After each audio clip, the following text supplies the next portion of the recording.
On April 15, 2026, 77 workers across two historic factory floors in Chisholm and Hibbing, Minnesota, were handed a sudden, irreversible death sentence. A legally mandated WARN notice informed them that the Minnesota twist drill facilities, the industrial bedrock of their community for over 7 decades, were shutting down forever. The executioner wasn't a struggling local owner or a bankrupt competitor. It was their parent company, Walter Surface Technologies. A Canadian industrial titan boasting operations in 7 countries and an estimated revenue pushing $250 million, Walter was actively celebrating its global expansions and championing the corporate slogan, "Well to the fullest." Yet at the exact same moment, the distant boardroom was quietly signing the paperwork to crush the livelihoods of 73 hourly laborers and 4 salaried engineers who had dedicated their lives to mastering the steel. The humming machines that once turned out 80,000 drill bits a day would soon be sold for scrap. How does a family-founded business, originally built on the noble promise of worker safety and uncompromised craftsmanship, mutate into a ruthless private equity machine? Why does an empire systematically devour the very heritage brands it claims to champion, leaving nothing but locked gates and hollowed-out communities in its wake? Welcome to the darkest corner of modern manufacturing, a place where multi-million-dollar buyouts are subsidized by the quiet suffering of small-town America. This is the tragic anatomy of a corporate takeover. This is the silent tragedy hidden behind the Walter Surface Technologies empire. In the early 1950s, the industrial landscape of North America was roaring to life with unprecedented momentum. The post-World War II economic boom had transformed cities into sprawling hubs of production, and factories became the beating heart of a rapidly expanding modern world. It was an era defined by steel, sweat, and the deafening symphony of heavy machinery. Amidst this backdrop of industrial optimism, a young entrepreneur named J. Walter Summers arrived in Canada. Armed with the rigorous precision of his German engineering background and an uncompromising work ethic, Summers did not merely see a booming market. He saw a critical gap in the way metalworkers approached their dangerous, grueling craft. In 1952, in the bustling industrial suburb of Pointe-Claire, Quebec, just outside the city limits of Montreal, he founded the J. Walter Company. From the very beginning, this was not envisioned as a sprawling, faceless corporate entity. It began as a modest, localized operation, born from the grit of the shop floor. Summers was a man who intimately understood the unforgiving language of metal fabrication. He knew the blinding heat of the welding torch, the bone-rattling vibration of the grinder, and the sheer physical toll that industrial labor extracted from the human body. He recognized that the men and women working in these environments were often treated as secondary to the machines they operated, forced to make do with subpar tools that broke easily and put their lives at risk. At the absolute core of the J. Walter Company was a philosophy that feels almost revolutionary when viewed through the lens of today's hyper-capitalist landscape. Summers operated under a simple but profound mandate: only the best is good enough. This was not concocted in a marketing boardroom. It was an unbreakable ethos forged in steel. Summers believed that a tool should be an extension of the worker's own hand, meticulously designed to increase productivity, yes, but never under any circumstances at the expense of safety or quality. When a blue-collar worker picked up a J. Walter product, they were not just holding a piece of equipment, they were holding a promise of survival and reliability in a hazardous environment. To achieve this, Summers spent his days not behind a mahogany desk, but out on the factory floors. He stood shoulder to shoulder with fabricators, observing their daily struggles, noting the inefficiencies of their abrasives, and listening to their frustrations. Every cutting wheel, every drill bit, and every grinding disc that eventually bore his name was heavily influenced by this direct human interaction. The company was literally built on a foundation of empathy for the laborer. They engineered solutions to withstand the brutal, punishing realities of heavy industry, earning their reputation one spark, one clean cut, and one safe shift at a time. This deeply human-centric approach extended far beyond product development. It permeated the very walls of the Pointe-Claire facility. In 1952, the modern concept of corporate culture was largely non-existent. Yet Summers intuitively built an industrial family.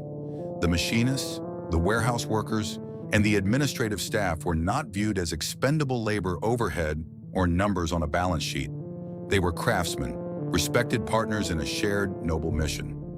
The company operated on a localized ecosystem of mutual loyalty. The business took care of its people, providing them with secure livelihoods and respect. And in return, those people poured their absolute dedication into building the J. Walter brand. It was an enterprise possessing something rare in the manufacturing world, a soul. For decades, this unyielding commitment to quality and human dignity served as the impenetrable bedrock of the enterprise. The J. Walter Company proved year after year that a business could achieve exceptional profitability while maintaining an unwavering moral compass. The foundation Summers poured in Pointe-Claire was solid, meant to last for generations, much like the heavy-duty industrial tools his company proudly manufactured. He believed he was building an indestructible legacy, a fortress of manufacturing integrity that would permanently protect both its workers and its customers. But a legacy is only as strong as the generation that inherits it. The principles of craftsmanship, safety, and profound worker respect are heavy burdens to carry, particularly when the ruthless winds of the global financial market begin to shift. The J. Walter Company was entirely built on the unbreakable, intimate bond between a creator and his workforce. Yet what J. Walter Summers could never have predicted in the modest confines of his 1952 office was how perfectly his localized, human-first empire would eventually be packaged, priced, and sold. He laid a foundation of solid, unyielding steel, completely unaware that 70 years later, it would be systematically melted down by an entirely different kind of machinery. A cold, calculated financial system where loyalty is the first expense to be cut. As the 1950s gave way to the 1960s, the skylines of North America were stretching higher, and the highways were pushing further. It was an era of colossal infrastructure, a time when cities were quite literally being forged from steel and concrete. To keep pace with this explosive growth, the manufacturing industry required tools that could endure punishing, non-stop production cycles. The modest enterprise J. Walter Summers had built in Pointe-Claire was perfectly positioned to answer this call. The company was about to enter a multi-decade golden age, transforming from a respected local supplier into an undisputed titan of the metalworking world. The catalyst for this meteoric rise came in the form of a single, revolutionary product, the zip cut. Before its introduction, cutting thick steel was a notoriously slow and hazardous process. Traditional abrasive wheels were thick, inefficient, and prone to catastrophic shattering if a worker applied the wrong angle or too much pressure. Walter's engineering team tore up the standard playbook. They developed a cutting wheel that was remarkably thin, yet reinforced with high-tensile fiberglass webs. On the factory floor, the zip cut was nothing short of a revelation. When a fabricator lowered the grinder, the wheel bit into heavy-gauge steel with a high-pitched, aggressive whine, throwing a brilliant shower of orange sparks. It sliced through hardened metal like a hot knife through butter, leaving a perfectly clean edge without binding or overheating. It wasn't just faster, it was drastically safer. The zip cut didn't just capture market share, it completely redefined industry standards, becoming the generic trademark for cutting wheels across job sites from Montreal to the American Midwest. With innovation driving unprecedented revenue, the company underwent a natural evolution. As J. Walter Summers aged, the mantle of leadership was passed to the second generation. Pierre Summers took the helm, inheriting not just a profitable balance sheet, but the heavy moral responsibility of his father's vision. Pierre was ambitious. He saw no reason why the Walter standard of excellence should be confined to Canadian borders. Under his guidance, the company launched an aggressive, yet highly calculated international expansion. They established footholds in the United States, Europe, and eventually Latin America, officially rebranding as Walter Surface Technologies to reflect their global footprint and broadening catalog of chemical and mechanical solutions. Yet even as the company scaled into an international powerhouse, Pierre Summers fiercely protected the family-centric culture that his father had established. In the 1980s and 1990s, while other corporations were beginning to outsource manufacturing and slashed benefits to inflate quarterly earnings, Walter Surface Technologies doubled down on its commitment to the blue-collar worker. This commitment birthed the Walter Safety Seminars, an initiative that would become the beating heart of the brand's golden era. Walter didn't just ship boxes of grinders and drill bits. They deployed highly trained experts directly onto the shop floors of their clients. These instructors, often former tradesmen themselves, would gather dozens of grease-stained welders and machinists during their shifts to teach them the science of abrasives. They demonstrated how to inspect a wheel for microfractures, the exact angle to hold a grinder to prevent kickback, and the lethal physics of what happens when a tool is pushed past its structural limit. Over the decades, Walter's Safety Seminars trained tens of thousands of industrial workers worldwide, completely free of charge. It was a staggering logistical expense, but the company viewed it as a sacred duty. They were saving fingers, preserving eyesight, and preventing fatalities. In return, the working class rewarded Walter with a fierce, almost fanatical brand loyalty. To the men and women sweating in the shipyards, the foundries, and the fabrication shops, Walter was not just a vendor, they were a partner in survival. By the late 1990s, Walter Surface Technologies had achieved a rare, almost mythical status in the corporate world. It was a massive, highly lucrative multinational enterprise that still possessed the warm, beating heart of a family business. Employees celebrated 20, 30, and 40-year anniversaries with the company. The factories hummed with pride, turning out premium products that commanded top dollar in the market. They had seemingly solved the ultimate capitalist puzzle, achieving phenomenal financial success without sacrificing human dignity. But this very success was secretly laying the groundwork for a devastating future. The company's balance sheets were immaculate, their profit margins were exceptional, and their brand equity was virtually untouchable. In the cloistered, high-rise boardrooms of the global financial sector, where businesses are viewed not as human ecosystems, but as abstract data points, Walter Surface Technologies began to emit a blinding radar signature. As the new millennium approached, the business landscape was fundamentally mutating. A new breed of financial predator was rising to prominence: the private equity firm. These entities cared nothing for legacy, safety seminars, or generational loyalty. They cared only for maximum value extraction. Walter Surface Technologies had spent half a century building a fortress of quality, believing it would protect them forever. They did not realize that their immense, carefully cultivated value had just painted a massive target on their backs, drawing the gaze of sharks who were perfectly willing to tear the family empire apart to feast on the profits. By the year 2018, the global economic landscape had fundamentally transformed.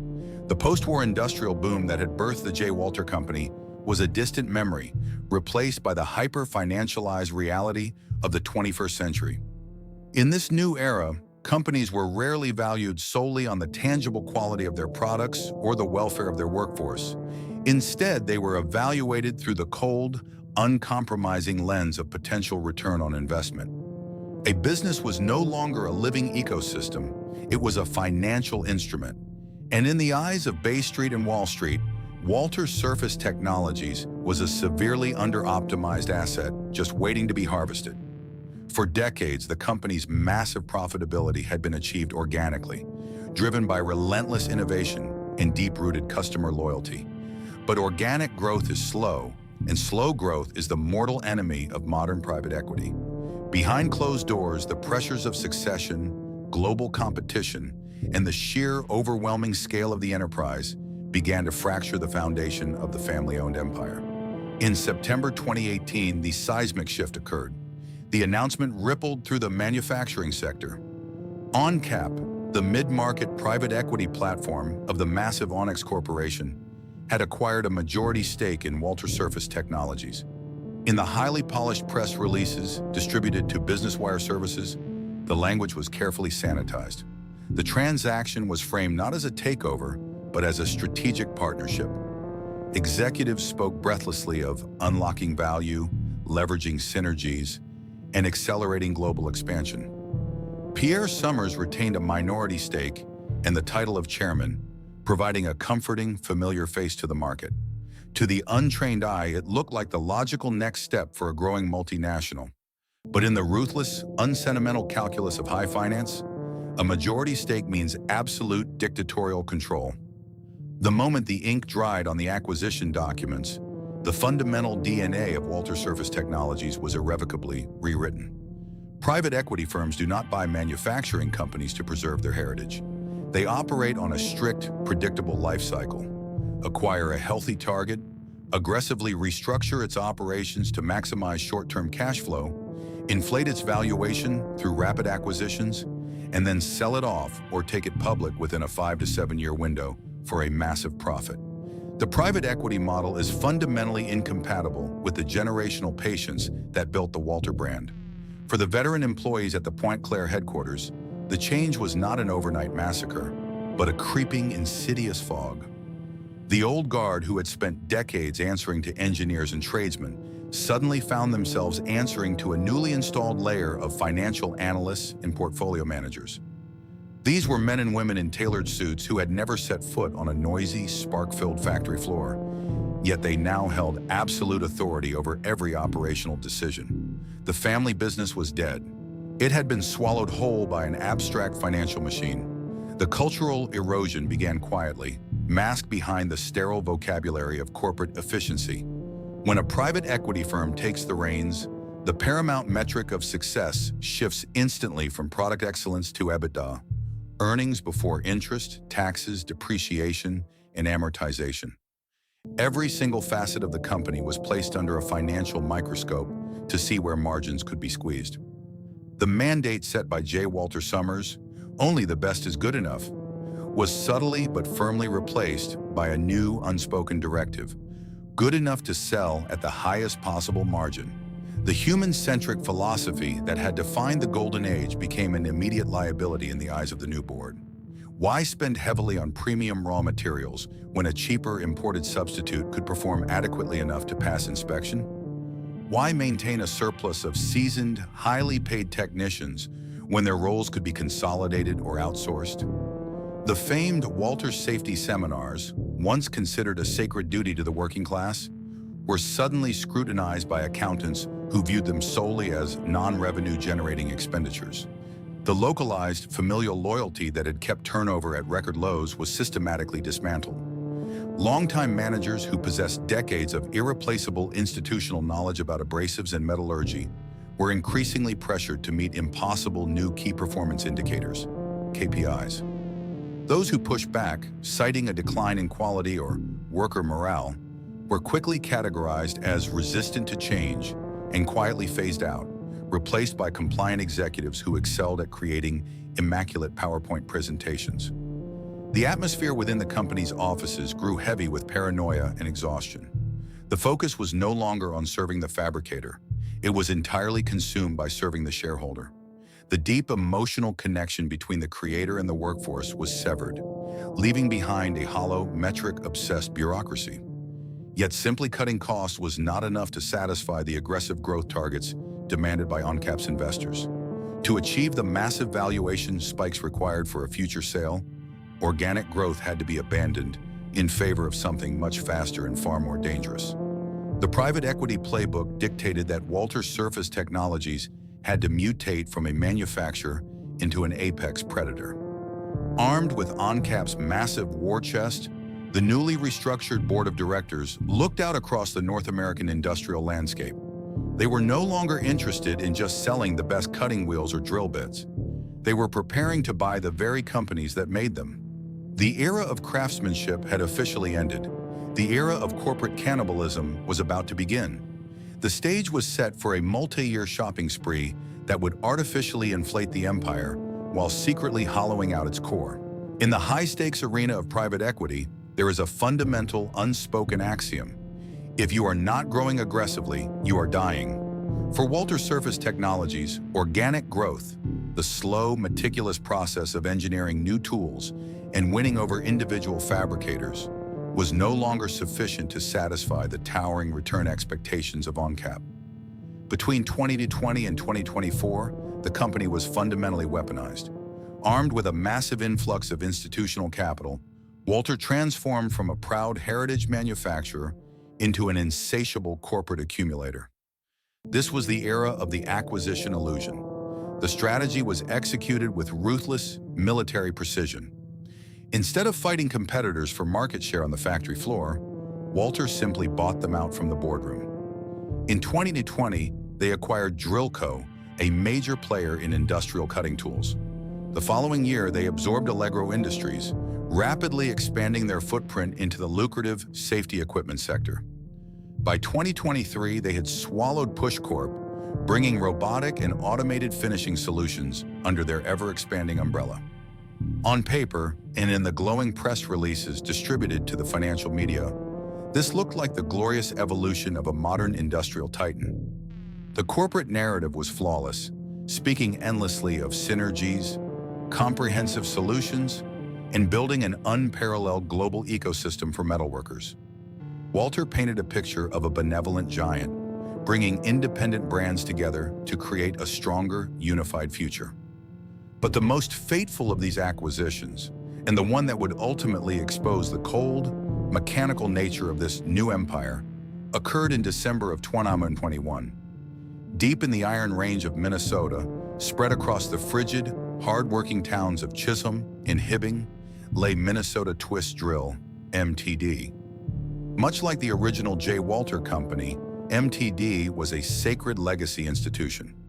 Founded in 1952, the exact same year J. Walter Summers opened his doors in Quebec, MTD had spent nearly 7 decades mastering the complex, high-stakes production of high-speed steel drill bits. They were the indisputable lifeblood of their local economy. For the tightly knit communities of Chisholm and Hibbing, the factory was more than just a place of employment. It was a multi-generational anchor. Fathers, sons, and grandsons worked the exact same lines, tending to the massive, roaring machines that churned out up to 80,000 precision drill bits in a single day. When Walter Surface Technologies swooped in to purchase MTD in late 2021, the anxiety on the factory floors was palpable. Corporate buyouts inherently breed fear among the working class, but the executives from Canada, polished and highly trained in public relations, arrived with a comforting, familiar script. They invoked the shared 1952 heritage of the two companies. They praised the unparalleled craftsmanship of the Minnesotan workforce.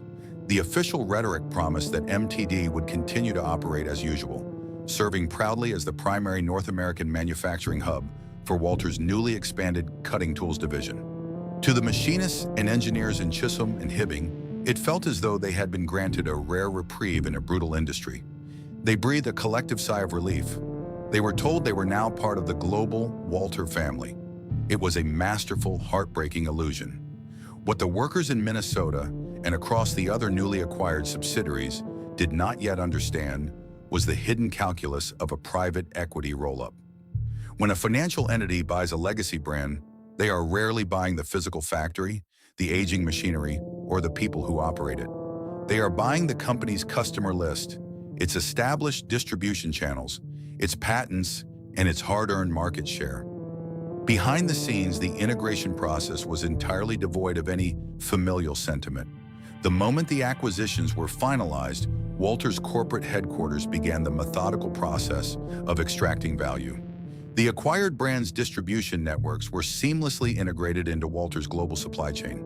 The customer databases were quietly absorbed. The unique intellectual property was transferred up the corporate ladder. Meanwhile, the physical factories that had built these respected brands were silently placed under suffocating pressure. The new parent company began imposing draconian financial targets on the local management teams. Facilities like MTD were suddenly required to meet impossible production quotas while simultaneously dealing with slashed budgets for maintenance, replacement parts, and raw materials. The PR narrative of synergy was, in reality, a deliberate strategy of starvation. By stripping the newly acquired companies of their independent sales forces and administrative autonomy, Walter ensured that these local factories were entirely dependent on the corporate mothership for survival. Throughout the early 2020s, the business press hailed Walter Surface Technologies as a massive financial triumph. Their revenue was skyrocketing, their portfolio of brands was unmatched, and their valuation was climbing to unprecedented heights. They had successfully built the illusion of an invincible industrial empire. But beneath the glossy veneer of the corporate brochures, the foundation was rapidly decaying. The company was no longer a creator of value. It had become an extractor of it. It was a balloon expanding at a terrifying rate, filled not with the solid steel of its heritage, but with the precarious, hot air of leveraged debt and broken promises. The stage was perfectly set. The empire had consumed everything it needed to inflate its worth. The assets were secured. The distribution lines were conquered. Now the boardroom was quietly preparing to discard the heavy human remnants it had left behind.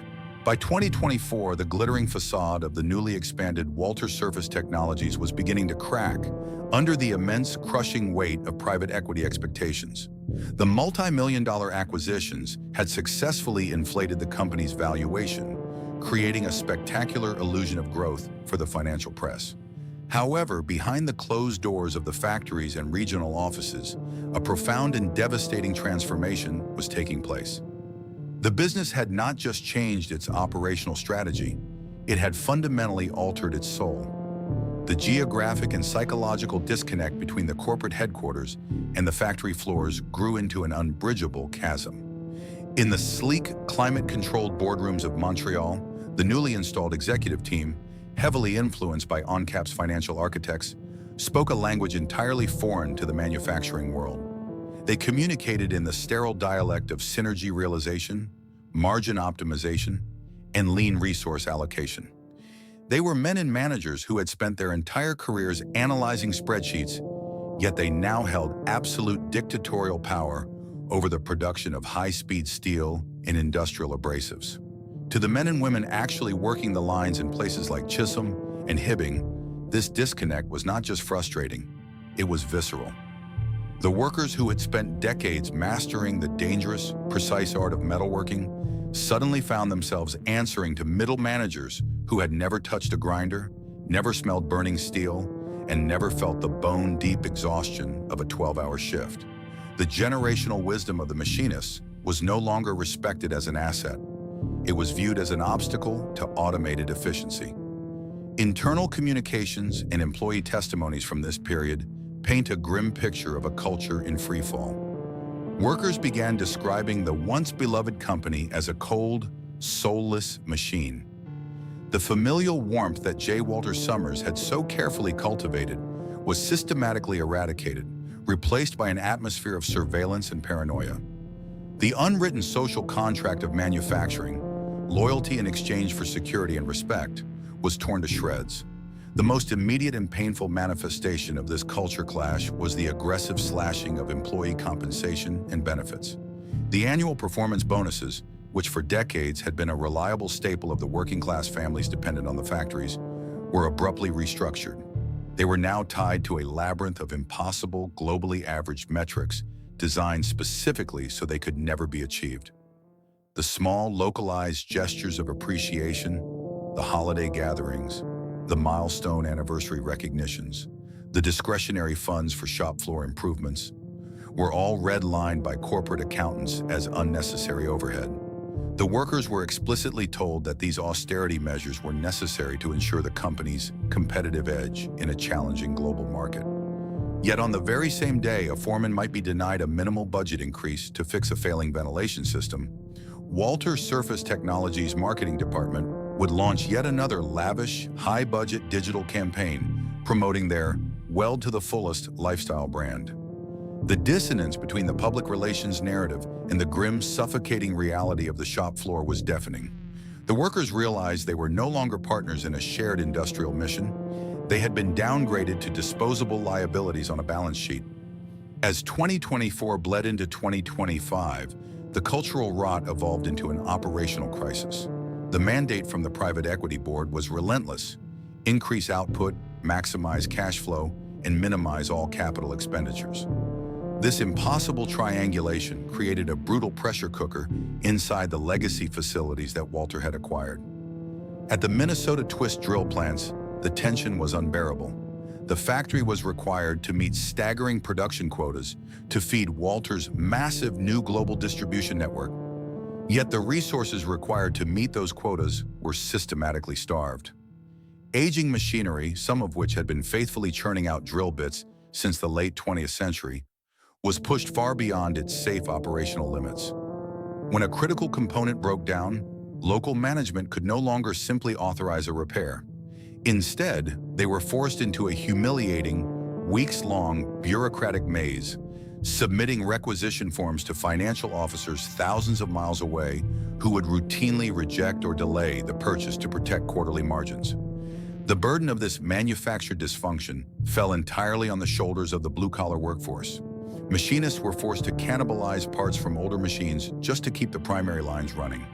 Safety protocols, once the sacred religion of the Walter brand during its golden age, were quietly compromised in the desperate rush to meet the punishing key performance indicators, KPIs. Foremen, many of whom had grown up in the same neighborhoods as their crews, were strong-armed by corporate HR into issuing formal disciplinary warnings to veteran workers for missing production targets that were mathematically impossible to hit with failing equipment. The psychological toll was devastating. The factory floor, once a place of deep, multi-generational pride, became a battleground of anxiety and exhaustion. The men and women of Chisholm and Hibbing were working harder, faster, and longer than ever before, yet they were constantly told by anonymous emails from Montreal that they were underperforming. By late 2025, the friction within Walter Surface Technologies had reached a critical mass. The empire was massive, bloated by its frantic string of acquisitions, but it was bleeding from the inside. The private equity playbook had successfully extracted the company's heritage and stripped its assets. But in doing so, it had completely destroyed the human engine that actually powered the business. The synergies promised to the shareholders were failing to materialize at the necessary scale, and the massive debt accumulated during the 2023 buying spree was beginning to cast a long, dark shadow over the balance sheets. The investors at OnCap were growing impatient. The era of artificial expansion had reached its absolute limit. The spreadsheets were no longer balancing, and in the cold, unsentimental world of high finance, when the numbers fail to align, the system demands a sacrifice. The workers sweating on the floors of the legacy plants did not know it yet, but the relentless pressure they were feeling was not just poor management. It was the unmistakable tremor before a collapse. The soulless machine had finished acquiring. It was now preparing to purge. The dawn of 2026 did not bring the triumphant global synergy that Walter Surface Technologies had promised its investors. Instead, it brought the inescapable gravity of financial reality. The multi-year acquisition spree, fueled by the aggressive capital of OnCap, had successfully masked the company's internal rot behind a facade of expanding revenue. But in the unforgiving realm of private equity, debt eventually matures, and the bill always comes due.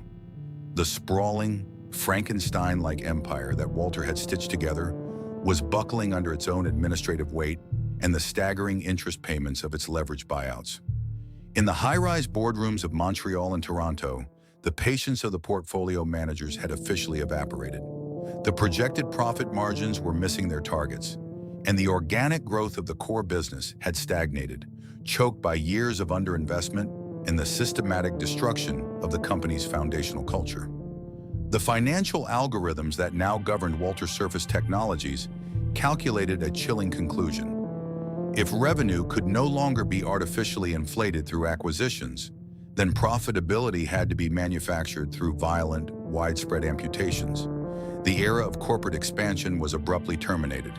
The era of the Great Purge had begun. The first heavy blow did not land in North America, but across the globe, serving as a terrifying warning siren for the rest of the empire. In early 2026, the corporate guillotine dropped on the company's operations in Oceania.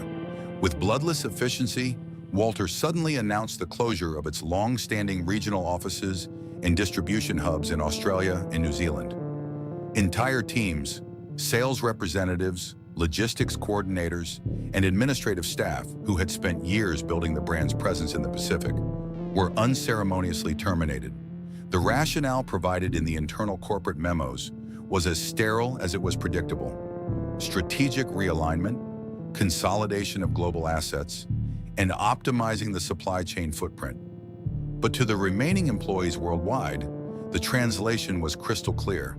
The company was hemorrhaging, and the executive board was perfectly willing to sever healthy limbs to protect the financial organs of the parent company. The illusion of the global Walter family was shattered overnight. It was now a brutal game of survival, and every single facility was being evaluated not on its history, but on its immediate liquidation value. As the shockwaves of the Oceania closures rippled across the Pacific, a suffocating atmosphere of dread settled over Walter's North American manufacturing sites. Nowhere was this psychological terror more palpable than inside the Minnesota twist drill facilities in Chisholm and Hibbing. For months, the veteran workers had been forced to navigate the impossible demands of corporate management, struggling to meet quotas with failing machinery and slashed budgets. But in the early spring of 2026, the subtle, agonizing signs of a total systemic withdrawal began to manifest. The signs were not announced. They were felt in the sudden, eerie silences of the supply chain. Requisitions for essential raw materials, like premium high-speed steel and specialized coolants, were suddenly delayed indefinitely by the procurement office in Canada. Scheduled maintenance for the heavy grinding machines was canceled without explanation. Then came the most ominous indicator of all: the diversion of orders. Floor managers in Minnesota began to notice that massive, lucrative contracts that had historically been fulfilled by the Chisholm and Hibbing plants were being quietly rerouted to overseas manufacturing partners or newer, cheaper automated facilities within the Walter portfolio. The workers of the Iron Range are a notoriously perceptive breed. They possess a deep, intuitive understanding of the industrial life cycle, and they know the smell of a dying factory. When corporate executives from Montreal suddenly arrive for unannounced site audits, walking the floor with clipboards, refusing to make eye contact with the machinists, and intensely measuring the square footage of the warehouse spaces, the terrible truth crystallized. The executives were not there to figure out how to save the plant. They were taking inventory for the undertaker. A profound, agonizing tension gripped the local communities. Families who had relied on the MTD plants since 1952 found themselves trapped in a state of paralyzing uncertainty. They were going to work every day, pouring their sweat and expertise into building world-class tools, fully aware that the distant architects of their fate had already determined their obsolescence. They were no longer valued employees. They had been mathematically categorized as redundant overhead. The shadow of the private equity reaper had officially fallen over the Iron Range, and the crosshairs were locked directly onto the beating heart of Minnesota's manufacturing legacy. The stage was set for a tragedy of devastating proportions. To understand the sheer gravity of what was destroyed in the spring of 2026, one must first understand the ground upon which it was built. Northern Minnesota's Mesabi Iron Range is not merely a geographic location, it is an industrial crucible. The twin cities of Chisholm and Hibbing were carved out of the freezing, unforgiving earth by generations of miners, steelworkers, and machinists. This is a place where the winters are brutal, the work is intensely physical, and a person's worth is measured by the calluses on their hands and the loyalty they show to their neighbors. At the very center of this tight-knit, blue-collar ecosystem stood Minnesota Twist Drill, MTD. Founded in 1952, in a poetic but tragic parallel to the J. Walter Company's own genesis, MTD was the undisputed anchor of the local economy. For nearly 3/4 of a century, the sprawling brick and steel facilities were a cathedral of American manufacturing. The air inside was perpetually thick with the metallic tang of cutting fluid and the sharp scent of hot iron. MTD did not just make tools, they engineered high-speed steel drill bits of such uncompromising quality that they became the standard for heavy industry across the continent. At its operational zenith, the floors hummed with a fierce rhythmic energy, churning out a staggering 80,000 precision drill bits every single day. But MTD's true value was never measured in daily production quotas. It was measured in generations. It was entirely common to walk the factory floor and find a father and son operating adjacent grinding stations, or to speak to a foreman whose grandfather had helped pour the building's original concrete foundation. The 77 workers who kept the lines moving, 73 hourly union laborers and 4 salaried engineers, were not just colleagues. They were a family bound by shared sweat and a profound, localized pride. When the factory whistle blew at the end of a shift, those workers went home to the same neighborhoods, attended the same churches, and spent their hard-earned paychecks at the same local hardware stores and diners. MTD was the economic heart-pumping lifeblood into Chisholm and Hibbing. When Walter Surface Technologies acquired MTD in late 2021, the corporate executives from Canada arrived on the Iron Range draped in the warm, reassuring language of partnership. They stood before the veteran machinists and promised that the Minnesota facilities would be the shining crown jewel of Walter's expanding North American empire. They leveraged the shared 1952 heritage of both companies to build immediate trust. The workers, deeply relieved that they hadn't been bought out by a faceless conglomerate intent on immediate liquidation, believed the narrative. They welcomed the Walter family into their home. They did not realize they had just invited a parasite into their bloodstream. The destruction of Minnesota Twist Drill was not a sudden explosion. It was a slow, agonizing asphyxiation. The private equity architects at OnCap, operating through the Walter boardroom, had never intended to nurture the Iron Range facilities.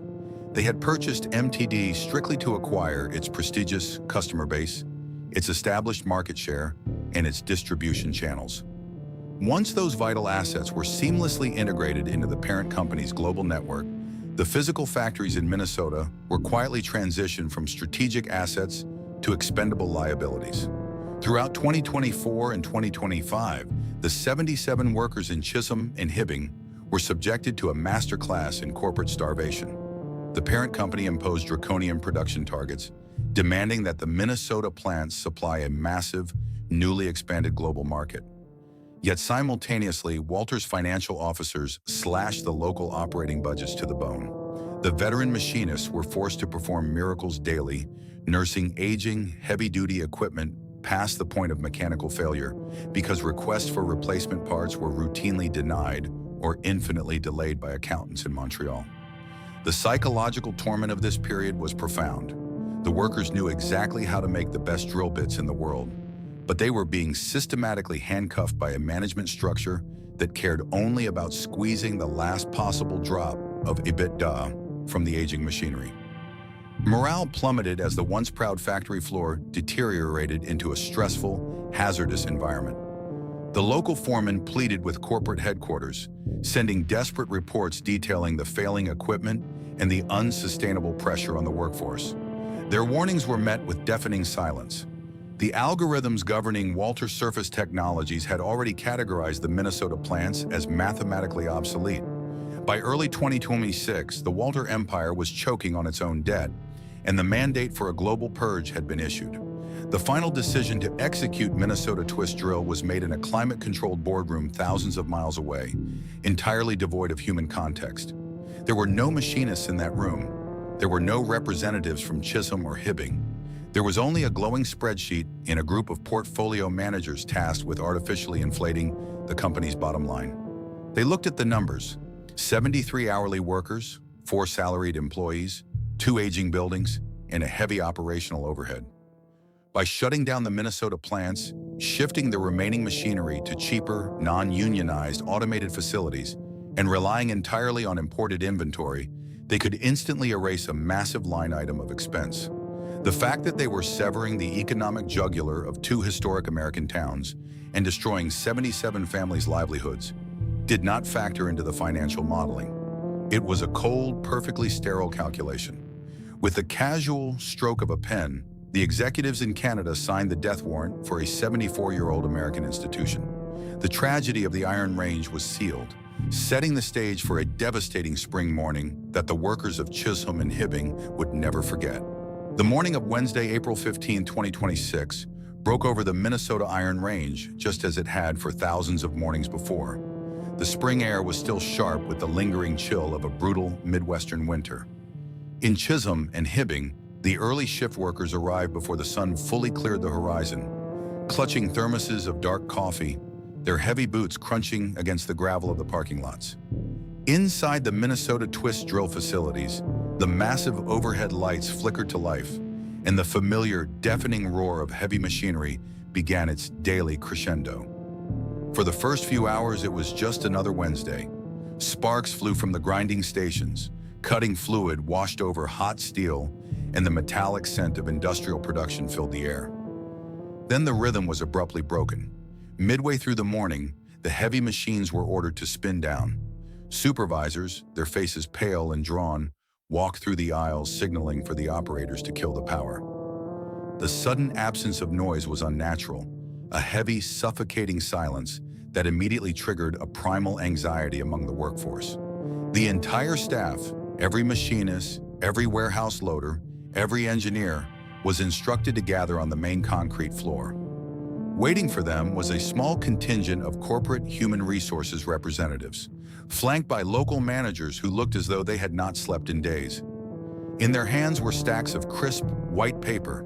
There were no projection screens, no optimistic PowerPoint presentations about global synergies, and no speeches about the Walter family. There was only the clinical, inescapable reality of the law. The representatives began distributing the documents. It was a WARN notice, the worker adjustment and retraining notification. Mandated by federal law, it is the document a company files when it is executing a mass layoff or a total plant closure. The language on the paper was sanitized, drafted by corporate attorneys in a distant high-rise, entirely devoid of empathy. It stated that the operations at both the Chisholm and Hibbing facilities would be permanently ceased.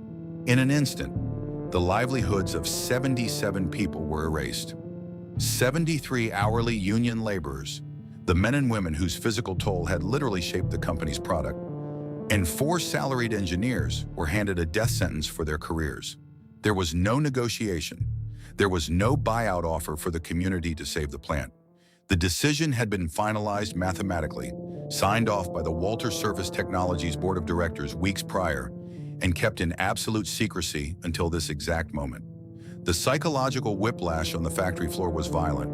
Grown men, their faces smeared with the black dust of high-speed steel, stared at the legal documents in pure, uncomprehending shock.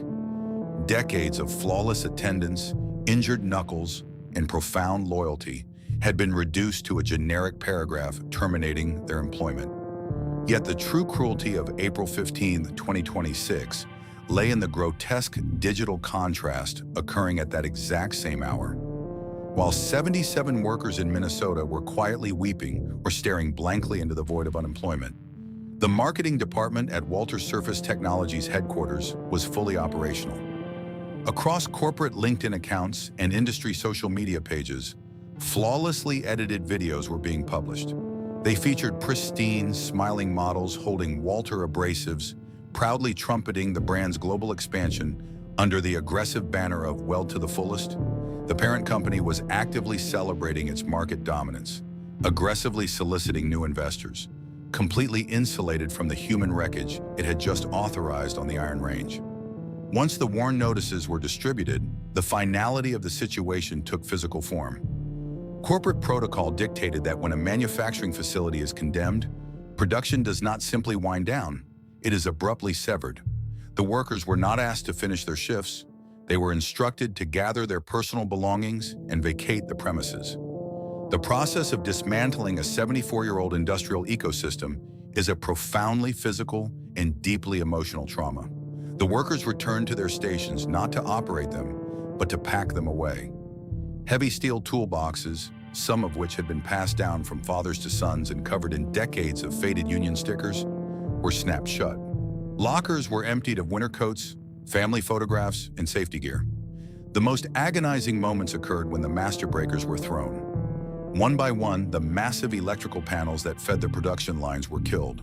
The hydraulic presses hissed as they lost pressure. The massive exhaust fans ground to a halt. As the power was systematically cut to different zones of the Chisholm and Hibbing plants, the buildings grew colder and darker.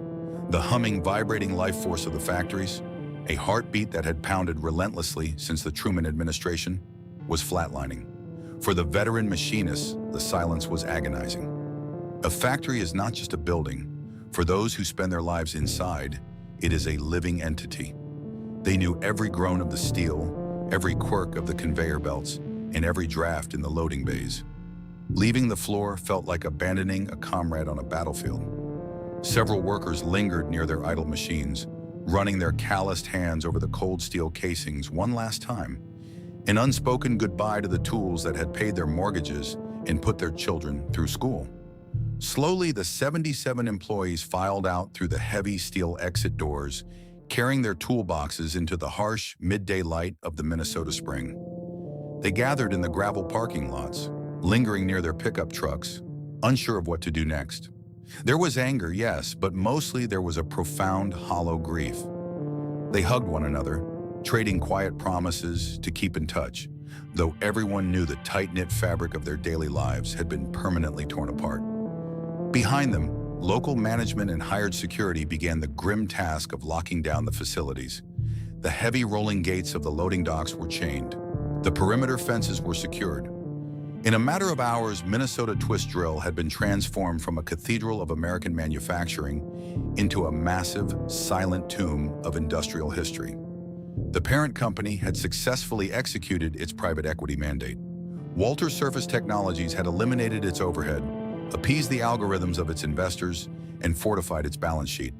But as the sun set over the Iron Range that evening, casting long, dark shadows over the chained gates of Chisholm and Hibbing, the true cost of that financial victory was left standing out in the cold. The empire had secured its margins, but in doing so, it had finally, irrevocably, extinguished its own soul. The tragedy of Walter Surface Technologies is not merely the story of an isolated factory closure or a localized economic downturn. It serves as a terrifyingly perfect case study of modern industrial capitalism, a system where the financial map has completely replaced the physical territory. In the beginning, J. Walter Summers built an empire on the fundamental, unbreakable belief that a tool should protect and empower the worker who wields it. It was a philosophy of tangible creation, forged in steel, sweat, and profound mutual respect. But over the span of 70 years, that noble enterprise was slowly digested by a financial apparatus that values extraction over creation. Today, the Walter brand continues to exist. On paper, it boasts a massive global footprint, an immaculate corporate website, and a lucrative portfolio of acquired subsidiaries. Yet the authentic soul that animated it, the generational wisdom and pride of the machinists in places like Chisholm and Hibbing, has been irrevocably extinguished. The heavy machines at Minnesota Twist Drill are silent, sold for scrap or shipped to automated, non-unionized facilities, leaving behind a hollowed-out community that spent 3/4 of a century building the very reputation that private equity so ruthlessly monetized.